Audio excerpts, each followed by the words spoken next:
Today's Sunday upload is a relaxing cook with me, and we're making one of my favorite dishes, pot roast. So if you're interested, then just keep on watching.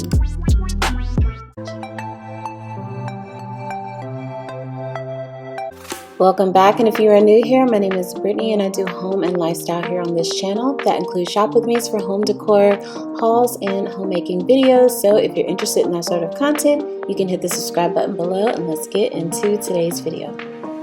So as you can see, we're starting off with all the staples. I am going to do this without the crock pot. This is a take on a Mississippi pot roast, but we are just cooking it in a Dutch oven today. So I've got the potatoes, the carrots, I've got the ranch seasoning, the au jus, the banana peppers. They have so much flavor. And I've also got my pearl onions, which is my favorite type of onions to cook in a stew. And then I've got my big Dutch oven. I love Dutch ovens because the lid is so heavy you don't have to worry about evaporation or things bubbling over. So it's like my favorite pot to cook with. And then I've got my big hunk of chunk roast. This is going to be seasoned, and then I'm going to sear it in the Dutch oven in a little bit of olive oil to get things started. I love to use this seasoning here for everything. If you can't buy anything but one seasoning, this is the one I would go with.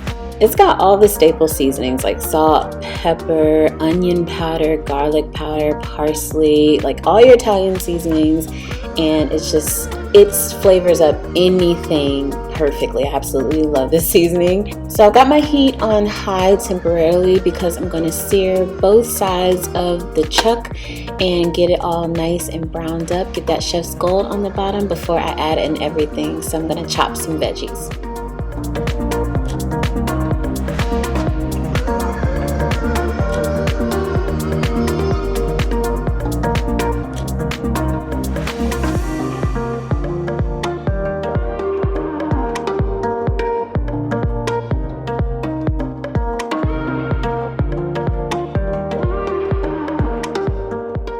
I like to use russet potatoes with the skins on. I know some people are weirded out by that, but potato skins have so many different fibers and things that are good for you. And then I'm going to chop up my celery and carrots as well.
So once the meat is good and brown on one side, I just flip it over to brown the other side. So I'm cooking each side about 3 to 4 minutes.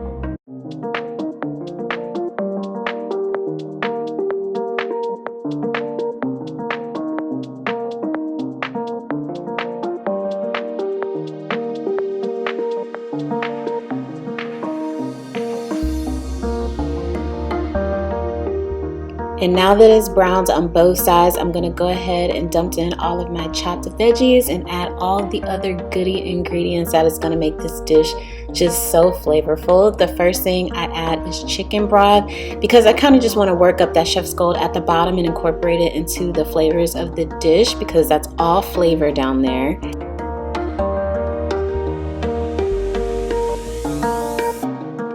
And then this is the fun part because it basically takes no effort whatsoever. You just dump everything in there. So I'm going to dump my potatoes, my celery, my carrots. I'm going to dump the pearl onions, which are these little baby onions. They're so cute, but they're the perfect bite size. They're my favorite things to use in a soup or a stew. And then I'm also going to add the au jus gravy, which is just the powder mix. This is kind of where you get to the Mississippi pot roast recipe that you cook in the crock pot, because it's just a dump and go recipe that you can cook all day. In the Dutch oven, it takes about 2.5–3 hours to cook, versus in a crock pot you can set it on low and let it cook for 8 hours, and by the end of the work day it's all ready. So I'm gonna dump all of that in, including the banana peppers, where these are really just pepperoncinis, so they're really chopped finely banana peppers. Basically it's a different type of pepper, but it's the same flavoring. Pepperoncinis are a little bit more spicy, which is the difference, which I absolutely love. But to me, they taste just like banana peppers, which is why I love them so much. Even banana peppers with the seeds are spicy, but I just dump that in there, including the juice, because it gives it this nice vinegary tang that I absolutely love. It just adds so much flavor and probably helps tenderize the meat a little bit more, to be honest. And so now I'm gonna kind of switch to the Mississippi pot roast recipe, where you dump the au jus gravy mix, and then you also dump a packet of ranch in there. When I tell you, these flavors together are phenomenal. It is just so good. And then I'm also going to throw a half stick of butter. In past recipes I've used a whole stick, but it's really not necessary. You can get away with using a half stick. If you're using a whole bunch of salt, or you're watching your salt intake or cholesterol or anything like that, just use unsalted butter, because you're seasoning it and it's still going to be flavorful. So now I'm just going to cover it and turn my heat down to a medium and let that cook for about 2 hours before I come back and check it and make sure the meat is as tender as I want. And if it still needs a little bit more time, I can do that then.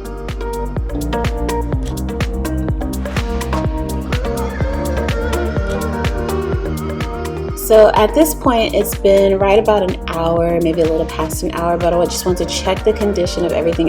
You can see everything is caramelized, bones have started to fall out, but the meat is not as tender as I want it. It's just so tender that the bones are falling out, because this is like a no evaporation process with this heavy Dutch oven lid, which is why I love Dutch ovens again. So I'm gonna cover this and let it cook about another hour more before I come back and check it.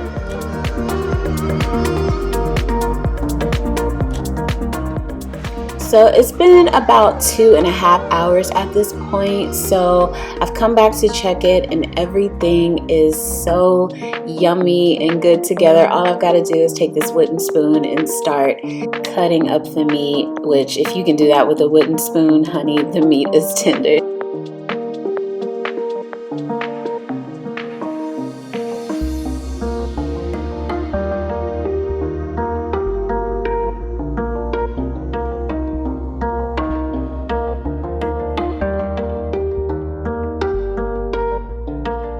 So at this point, I just began to plate it because I was really hungry and everything was fork tender, so there was no need to wait. But if you want it to thicken up a little bit more, you can turn the heat off and just allow it to cool and get that broth to thicken. It has all the cooked down ingredients in it and it's so flavorful. Another way that you can get it to thicken up is to go ahead and mash up some of your potatoes. I actually like rough potatoes. The only thing that makes this dish better is mashed potatoes instead of the cut potatoes. However, if you want just a one pot deal, then dicing up your potatoes and just putting them in there is the way to go. But mashed potatoes does make this dish much more creamy and yummy.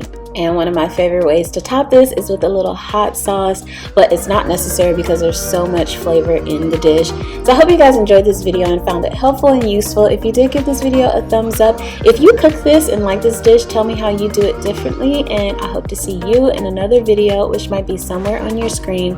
But until then, be your own kind of beautiful.